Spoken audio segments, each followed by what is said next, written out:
بسم الله الرحمن الرحيم. الحمد لله الذي أنزل على عبده الكتاب ولم يجعل له عوجا قيما لينذر بأسا شديدا من لدنه ويبشر المؤمنين الذين يعملون الصالحات أن لهم أجرا حسنا ماكثين فيه أبدا وينذر الذين قالوا اتخذ الله ولدا ما لهم به من علم ولا لآبائهم كبرت كلمة تخرج من أفواههم إن يقولون إلا كذبا فلعلك باخع نفسك على آثارهم إن لم يؤمنوا بهذا الحديث أسفا إنا جعلنا ما على الأرض زينة لها لنبلوهم أيهم أحسن عملا وإنا لجاعلون ما عليها صعيدا جرزا أم حسبت أن أصحاب الكهف والرقيم كانوا من آياتنا عجبا إذ أوى الفتية إلى الكهف فقالوا ربنا آتنا من لدنك رحمة وهيئ لنا من أمرنا رشدا فضربنا على آذانهم في الكهف سنين عددا ثم بعثناهم لنعلم أي الحزبين يحصى لما لبثوا ومدا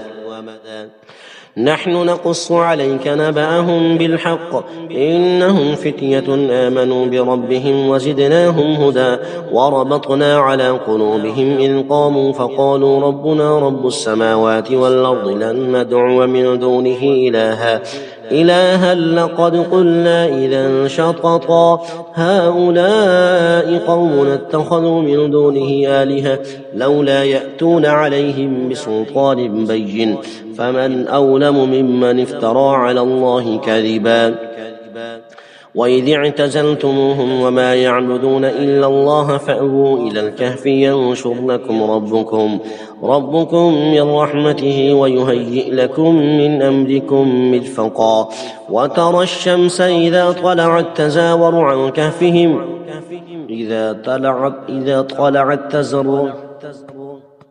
وترى الشمس إذا طلعت تزاور عن كهفهم ذات اليمين وإذا غربت تقرضهم ذات الشمال وهم في فجوة منه ذلك من آيات الله من يهد الله فهو المهتد ومن يضلل فلن تجد له وليا مرشدا وتحسبهم أيقاظا وهم رقود ونقلبهم ذات اليمين وذات الشمال وكلبهم باسط ذراعيه بالوصيد لو اطلعت عليهم لوليت منهم فرارا ولملئت منهم رعبا وكذلك بعثناهم ليتساءلوا بينهم قال قائل منهم كم لبثتم قالوا لبثنا يوما أو بعض يوم قالوا ربكم أعلم بما لبثتم فبعثوا أحدكم بورقكم هذه إلى المدينة فلينظر أيها أزكى طعاما فليأتكم برزق منه وليتلطف ولا يشعرن بكم أحدا إنهم إن يظهروا عليكم يرجموكم أو يعيدوكم في ملتهم ولن تفلحوا إذا أبدا وكذلك أعثرنا عليهم ليعلموا أن وعد الله حق وأن الساعة لا ريب فيها إذ يتنازعون بينهم أمرهم فقالوا ابنوا عليهم بنيانا ربهم أعلم بهم قال الذين غلبوا على أمرهم لنتخذن عليهم مسجدا سيقولون ثلاثة رابعهم كلبهم ويقولون خمسة سادسهم كلبهم رجما بالغيب ويقولون سبعة وثامنهم كلبهم قل ربي أعلم بعدتهم ما يعلمهم إلا قليل فلا تمار فيهم إلا مراء ظاهرا ولا تستفت فيهم منهم أحدا ولا تقولن لشيء إني فاعل ذلك غدا إلا أن يشاء الله واذكر ربك إذا نسيت وقل عسى أن يهديني ربي لأقرب من هذا رشدا ولبثوا في كهفهم 300 سنين وازدادوا 9 قل الله أعلم بما لبثوا له غيب السماوات والأرض أبصر به وأسمع ما لهم من دونه من ولي ولا يشرك في حكمه أحدا واتل ما أوحي إليك من كتاب ربك لا مبدل لكلماته ولن تجد من دونه ملتحدا واصبر نفسك مع الذين يدعون ربهم بالغداة والعشي يريدون وجهه ولا تعد عيناك عنهم تريد زينة الحياة الدنيا ولا تطع من أغفلنا قلبه عن ذكرنا واتبع هواه وكان أمره فرطا وقل الحق من ربكم فمن شاء فليؤمن ومن شاء فليكفر إنا أعتدنا للظالمين نارا أحاط بهم سرادقها وإن يستغيثوا يغاثوا بماء كالمهل يشوي الوجوه بئس الشراب وساءت مرتفقا إن الذين آمنوا وعملوا الصالحات إنا لا نضيع أجر من أحسن عملا أولئك لهم جنات عدن تجري من تحتهم الأنهار يحلون فيها من أساور من ذهب ويلبسون ثيابا خضرا من سندس واستبرق متكئين فيها على الأرائك نعم الثواب وحسنت مرتفقا اضرب لهم مثل الرجلين جعلنا لأحدهما جنتين من أعناب وحففناهما بنخل وجعلنا بينهما زرعا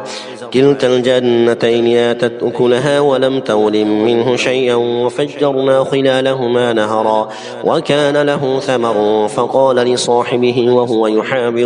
وهو يحاوره أنا أكثر منك مالا وأعز نفرا ودخل جنته وهو ظالم لنفسه قال ما أظن أن تبيد هذه أبدا وما أظن الساعة قائمة ولئن رددت إلى ربي لأجدن خيرا منها منقلبا قال له صاحبه وهو يحاوره وكفرت بالذي خلقك من تراب ثم من نطفة ثم سواك رجلا لكن هو الله ربي ولا أشرك بربي أحدا ولولا إذ دخلت جنتك قلت ما شاء الله لا قوة إلا بالله إن ترني أنا أقل منك مالا وولدا فعسى ربي أن يؤتيني خيرا من جنتك ويرسل عليها حسبانا من السماء فتصبح صعيدا زلقا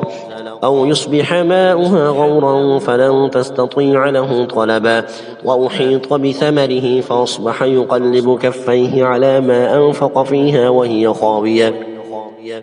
وهي خاوية على عروشها ويقول يا ليتني لم أشرك بربي أحدا ولم تكن له فئة ينصرونه من دون الله وما كان منتصرا هنالك الولاية لله الحق هو خير ثوابا وخير عقبا واضرب لهم مثل الحياة الدنيا كماء إن أنزلناه من السماء فاختلط به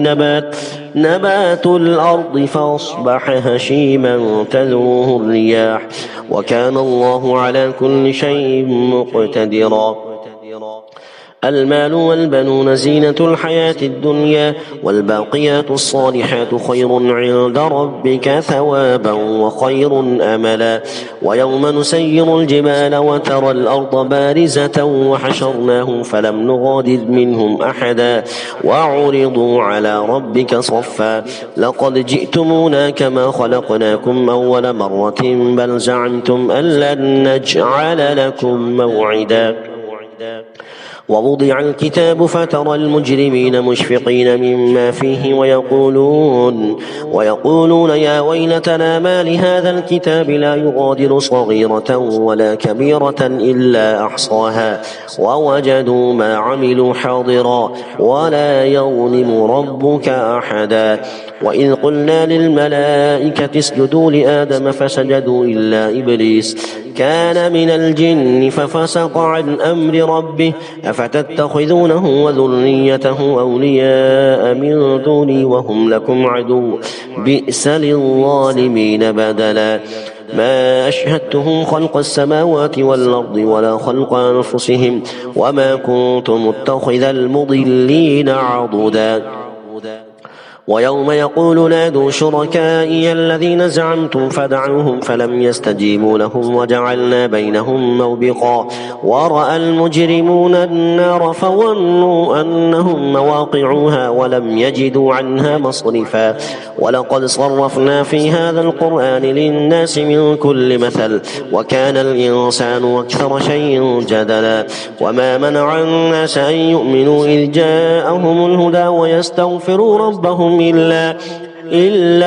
أن تأتيهم سنة الأولين أو يأتيهم العذاب قبلا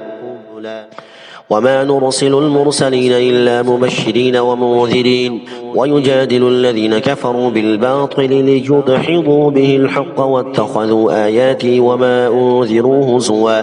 ومن أظلم ممن ذكر بآيات ربه فأعرض عنها ونسي ما قدمت يداه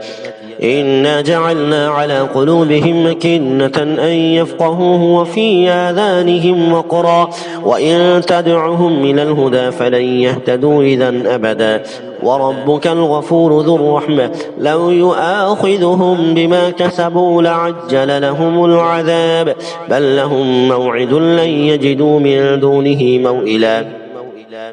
وتلك القرى أهلكناهم لما ظلموا وجعلنا لمهلكهم موعدا وإذ قال موسى لفتاه لا أبرح حتى أبلغ مجمع البحرين أو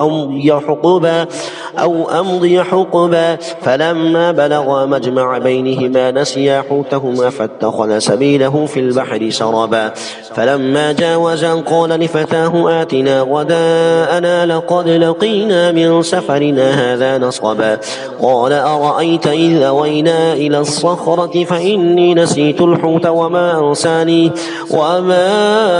أنسانيه إلا الشيطان أن أذكره واتخذ سبيله في البحر عجبا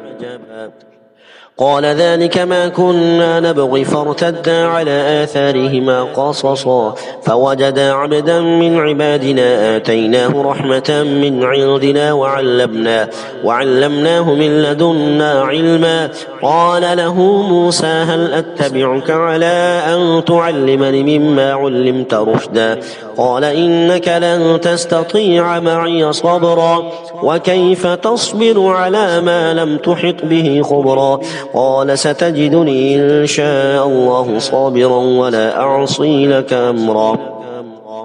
قال فإن اتبعتني فلا تسألني عن شيء حتى أحدث لك منه ذكرا فانطلقا حتى إذا ركبا في السفينة خرقها قال أخرقتها لتغرق أهلها لقد جئت شيئا إمرا قال لم قل إنك لن تستطيع معي صبرا قال لا تؤاخذني بما نسيت ولا ترهقني من أمري عسرا فانطلقا حتى إذا لقيا غلاما فقتله قال أقتلت نفسا زكية بغير نفس لقد جئت شيئا نكرا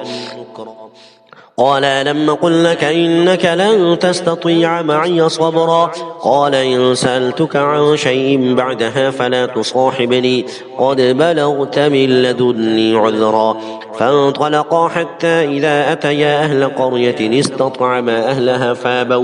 فأبوا أن يضيفوهما فوجدا فيها جدارا يريد أن ينقض فقامه قال لو شئت لاتخذت عليه أجرا قال هذا فراق بيني وبينك سأنبئك بتأويل ما لم تستطع عليه صبرا أما السفينة فكانت لمساكين يعملون في البحر فأردت أن أعيبها وكان وراءهم ملك يأخذ كل سفينة غصبا وأما الغلام فكان أبواه مؤمنين فخشينا أن يرهقهما طغيانا وكفرا فأردنا أن يبدلهما ربهما خيرا منه زكاة وأقرب رحما وأما الجدار فكان لغلامين يتيمين في المدينة وكان تحته كنز لهما وكان أبوهما صالحا فأراد ربك أن يبلغا أشدهما ويستخرجا كنزهما رحمة من ربك وما فعلته عن أمري ذلك تأويل ما لم تسطع عليه صبرا. ويسألونك عن ذي القرنين قل سأتلو عليكم منه ذكرا إنا مكنا له في الأرض وآتيناه من كل شيء سببا فأتبع سببا حتى إذا بلغ مغرب الشمس وجدها تغرب في عين حمئة ووجد عندها قوما قلنا يا ذا القرنين إما أن تعذب وإما أن تتخذ فيهم حسنا قال أما من ولم فسوف نعذبه ثم يرد إلى ربه فيعذبه عذابا نكرا وأما من آمن وعمل صالحا فله جزاء الحسنى وسنقول له من أمرنا يسرا ثم أتبع سببا حتى إذا بلغ مطلع الشمس وجدها تطلع على قوم لم نجعل لهم من دونها سترا كذلك وقد أحطنا بما لديه خبرا ثم أتبع سببا حتى إذا بلغ بين السدين وجد من دونهما قوما لا يكادون يفقهون قولا قالوا يا ذا القرنين إن يأجوج ومأجوج مفسدون في الأرض فهل نجعل لك خرجا على أن تجعل بيننا وبينهم سدا قال ما مكنني فيه ربي خير فأعينوني بقوة أجعل بينكم وبينهم ردما آتوني زبر الحديد حتى إذا ساوى بين الصدفين قال انفخوا حتى إذا جعله نارا قال آتوني أفرغ عليه قطرا فما استطاعوا أن يوهروه وما استطاعوا له نقبا قال هذا رحمة من ربي فإذا جاء وعد ربي جعله دكا وكان وعد ربي حقا وتركنا بعضهم يومئذ يموج في بعض ونفخ في الصور فجمعناهم جمعا وعرضنا جهنم يومئذ للكافرين عرضا الذين كانت أعينهم في غطاء عن ذكري وكانوا لا يستطيعون سمعا أفحسب الذين كفروا أن يتخذوا عبادي من دوني أولياء إنا أعتدنا جهنم للكافرين نزلا قل هل ننبئكم بالأخسرين أعمالا الذين ضل سعيهم في الحياة الدنيا وهم يحسبون أنهم يحسنون صنعا أولئك الذين كفروا بآيات ربهم ولقائه فحبطت أعمالهم فلا نقيم لهم يوم القيامة وزنا ذلك جزاؤهم جهنم بما كفروا واتخذوا آياتي ورسلي هزوا إن الذين آمنوا وعملوا الصالحات كانت لهم جنات الفردوس نزلا خالدين فيها لا يبغون عنها حولا قل لو كان البحر مدادا لكلمات ربي لنفد البحر قبل أن تنفد كلمات ربي ولو جئنا بمثله مددا قل إنما أنا بشر مثلكم يوحى إلي أنما إلهكم إله واحد فمن كان يرجو لقاء ربه فليعمل عملا صالحا ولا يشرك بعبادة ربه أحدا. بسم الله الرحمن الرحيم. الحمد لله الذي أنزل على عبده الكتاب ولم يجعل له عوجا قيما لينذر بأسا شديدا من لدنه ويبشر المؤمنين الذين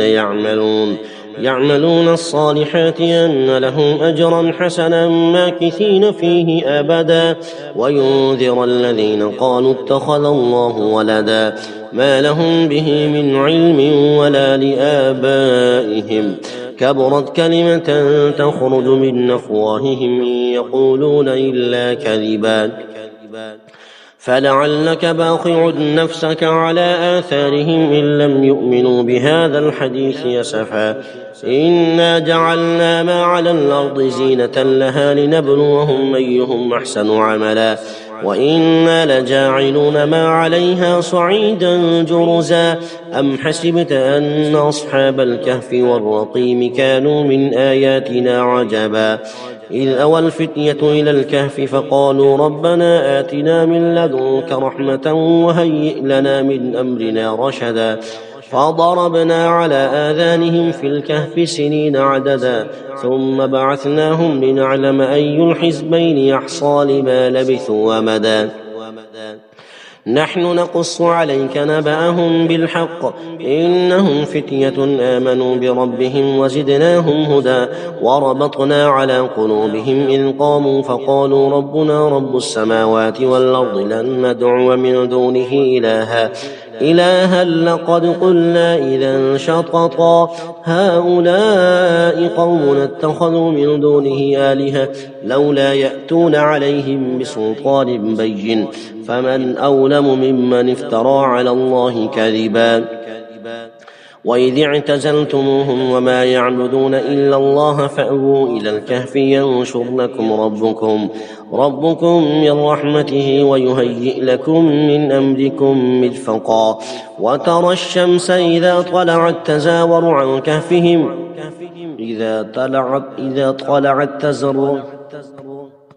وترى الشمس إذا طلعت تزاور عن كهفهم ذات اليمين وإذا غربت تقرضهم ذات الشمال وهم في فجوة منه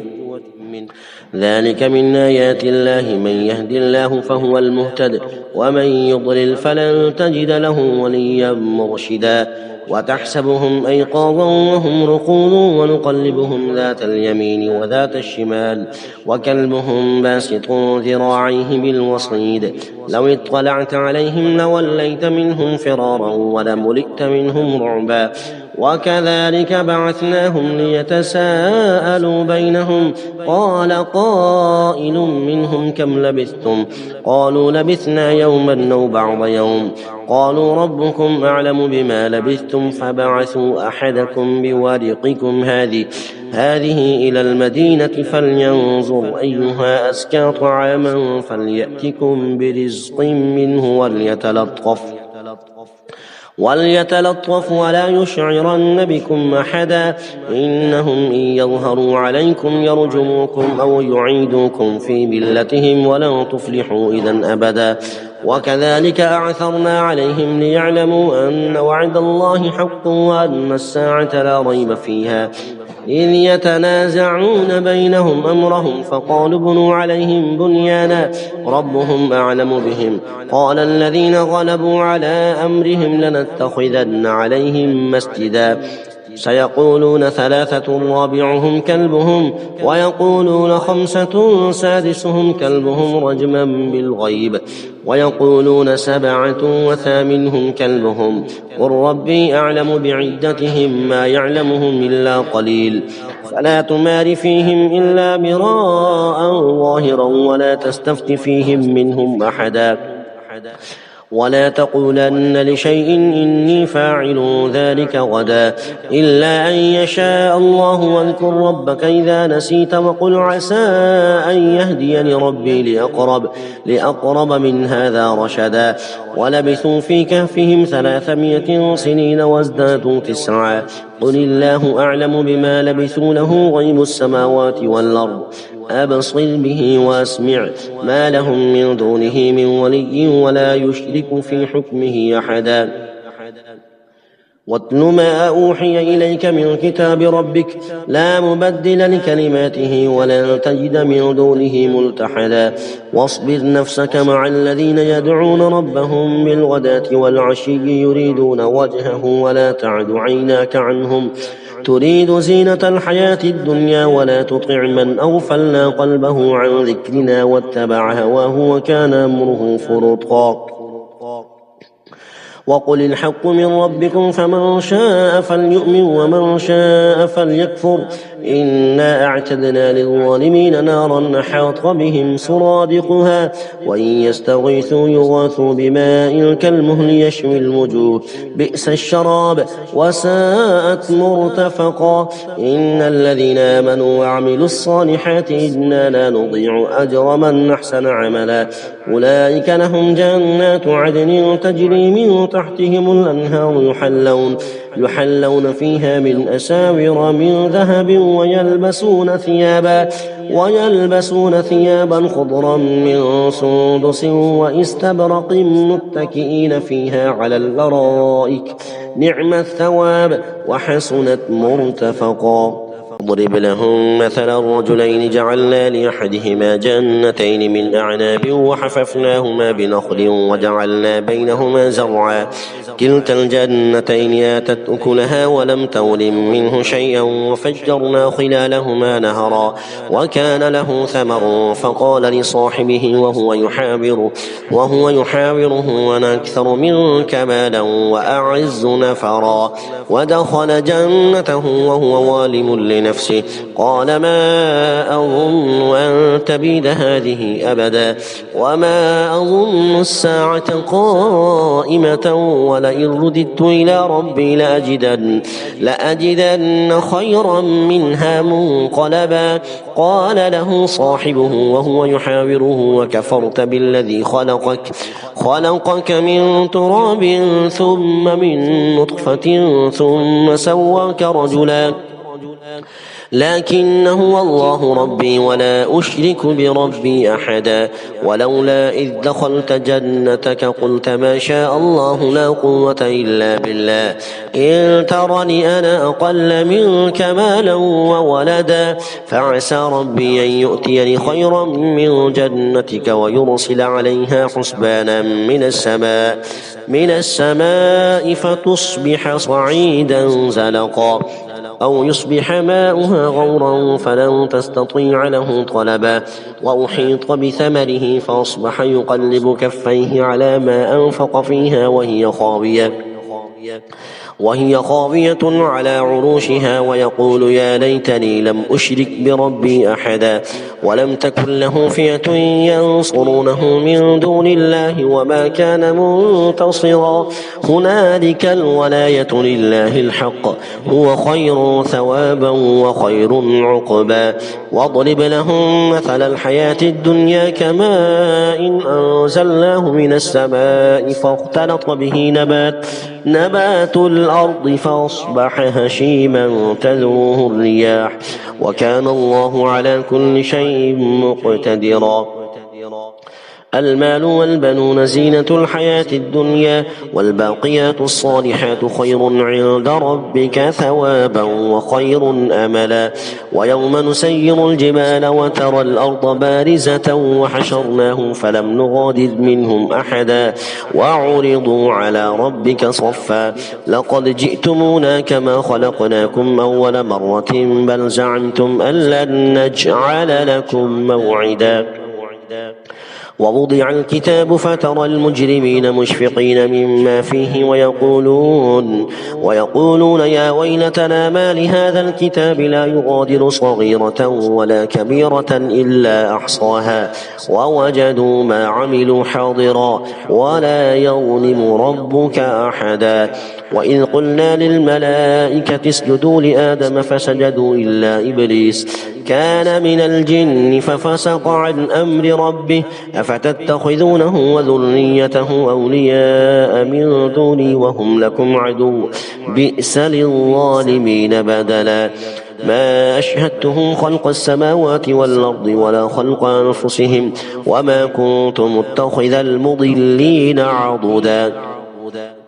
ويوم يقول نادوا شركائي الذين زعمتم فدعوهم فلم يستجيبوا لهم وجعلنا بينهم موبقا ورأى المجرمون النار فظنوا أنهم مواقعوها ولم يجدوا عنها مصرفا. ولقد صرفنا في هذا القرآن للناس من كل مثل وكان الإنسان أكثر شيء جدلا. وما منع الناس أن يؤمنوا إذ جاءهم الهدى ويستغفروا ربهم إلا أن تأتيهم سنة الأولين أو يأتيهم العذاب قبلا. وما نرسل المرسلين إلا مبشرين ومنذرين ويجادل الذين كفروا بالباطل ليدحضوا به الحق واتخذوا آياتي وما أنذروا هزوا ومن أظلم ممن ذكر بآيات ربه فأعرض عنها ونسي ما قدمت إنا جعلنا على قلوبهم أكنة أن يفقهوه وفي آذانهم وقرا وإن تدعهم إلى الهدى فلن يهتدوا إذا أبدا وربك الغفور ذو الرحمة لو يؤاخذهم بما كسبوا لعجل لهم العذاب بل لهم موعد لن يجدوا من دونه موئلا وتلك القرى أهلكناهم لما ظلموا وجعلنا لمهلكهم موعدا وإذ قال موسى لفتاه لا أبرح حتى أبلغ مجمع البحرين أو أمضي حقبا فلما بلغا مجمع بينهما نسيا حوتهما فاتخذ سبيله في البحر سربا فلما جاوزا قال لفتاه آتنا غداءنا لقد لقينا من سفرنا هذا نصبا قال أرأيت إذ أوينا إلى الصخرة فإني نسيت الحوت وما أنسانيه إلا الشيطان أن أذكره واتخذ سبيله في البحر عجبا قال ذلك ما كنا نبغي فارتدا على آثارهما قصصا فوجدا عبدا من عبادنا آتيناه رحمة من عندنا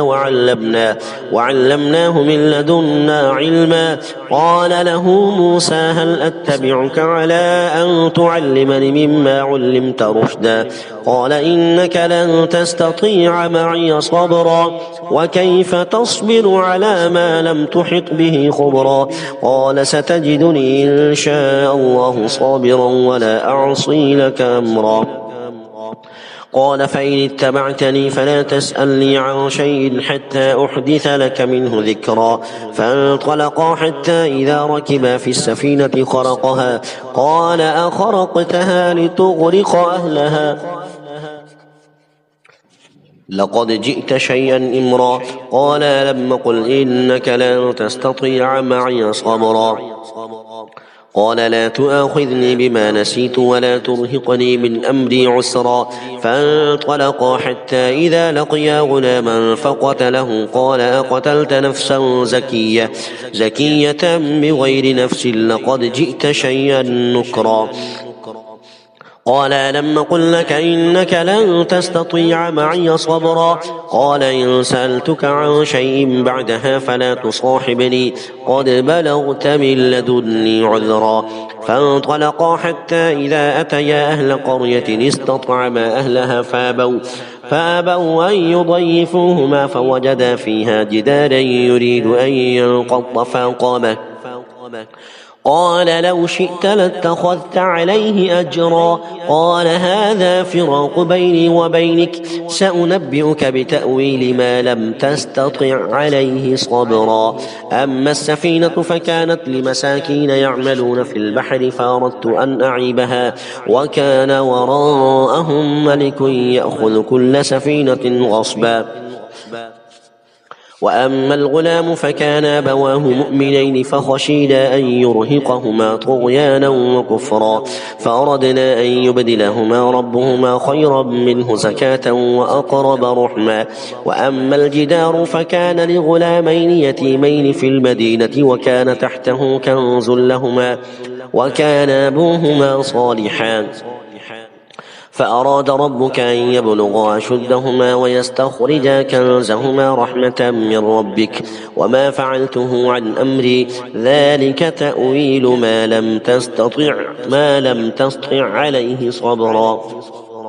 ويسألونك عن ذي القرنين قل سأتلو عليكم منه ذكرا إنا مكنا له في الأرض وآتيناه من كل شيء سببا فأتبع سببا حتى إذا بلغ مغرب الشمس وجدها تغرب في عين حمئة ووجد عندها قوما قلنا يا ذا القرنين إما أن تعذب وإما أن تتخذ فيهم حسنا قال أما من ولم فسوف نعذبه ثم يرد إلى ربه فيعذبه عذابا نكرا وأما من آمن وعمل صالحا فله جزاء الحسنى وسنقول له من أمرنا يسرا ثم أتبع سببا حتى إذا بلغ مطلع الشمس وجدها تطلع على قوم لم نجعل لهم من دونها سترا كذلك وقد أحطنا بما لديه خبرا ثم أتبع سببا حتى إذا بلغ بين السدين وجد من دونهما قوما لا يكادون يفقهون قولا قالوا يا ذا القرنين إن يأجوج ومأجوج مفسدون في الأرض فهل نجعل لك خرجا على أن تجعل بيننا وبينهم سدا قال ما مكنني فيه ربي خير فأعينوني بقوة أجعل بينكم وبينهم ردما آتوني زبر الحديد حتى إذا ساوى بين الصدفين قال انفخوا حتى إذا جعله نارا قال آتوني أفرغ عليه قطرا فما استطاعوا أن يوهروه وما استطاعوا له نقبا قال هذا رحمة من ربي فإذا جاء وعد ربي جعله دكا وكان وعد ربي حقا وتركنا بعضهم يومئذ يموج في بعض ونفخ في الصور فجمعناهم جمعا وعرضنا جهنم يومئذ للكافرين عرضا الذين كانت أعينهم في غطاء عن ذكري وكانوا لا يستطيعون سمعا أفحسب الذين كفروا أن يتخذوا عبادي من دوني أولياء إنا أعتدنا جهنم للكافرين نزلا قل هل ننبئكم بالأخسرين أعمالا الذين ضل سعيهم في الحياة الدنيا وهم يحسبون أنهم يحسنون صنعا أولئك الذين كفروا بآيات ربهم ولقائه فحبطت أعمالهم فلا نقيم لهم يوم القيامة وزنا ذلك جزاؤهم جهنم بما كفروا واتخذوا آياتي ورسلي هزوا إن الذين آمنوا وعملوا الصالحات كانت لهم جنات الفردوس نزلا خالدين فيها لا يبغون عنها حولا قل لو كان البحر مدادا لكلمات ربي لنفد البحر قبل أن تنفد كلمات ربي ولو جئنا بمثله مددا قل إنما أنا بشر مثلكم يوحى إلي أنما إلهكم إله واحد فمن كان يرجو لقاء ربه فليعمل عملا صالحا ولا يشرك بعبادة ربه أحدا صدق الله العظيم.